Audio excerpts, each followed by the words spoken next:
Uy, Christine, crush mo si Mark? Oo. Ay, talaga? Okay. Bakit? Ano meron? Kasi may crush kasi sa akin dati yun. Hello? Tapos binasted ko siya kasi nasabi ko, study first muna ako, kanya. Kaya walang nagtanong. Lalaki kayo.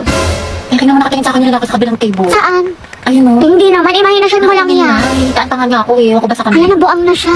Yun na nga, ayoko nga kasi ng mga, Hoy, James! Gogi nga sa boses Sabi mo nito. ako ng fries. Ang sarap tasokay ng tagiliran. Dali na. Oo, naiinis ko, ante. Sabi ko lang ako. Sige ko. Ayoko na nga nahiya na ako. Nakatingin yung mga boys. Wow, may character yan. Dito may ate, tapos binigyan niya ako ng flower. Eh. Alam mo, bait talaga yan si Joshua.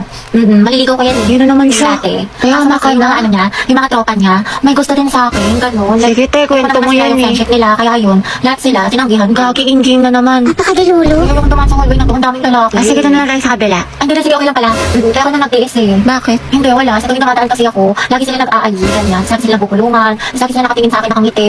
Yan ka na naman sa fantasy mo, te. Koy, Bakit? ito mahirap ng Ah, boyfriend. sige lang. Salamat ah. May gusto sa akin yun. Ha? Nangiram lang, may gusto na Hindi na kapat. mahihirapan, ako pa yung ano yun. Sis, pakinggan mo yung silver toast bago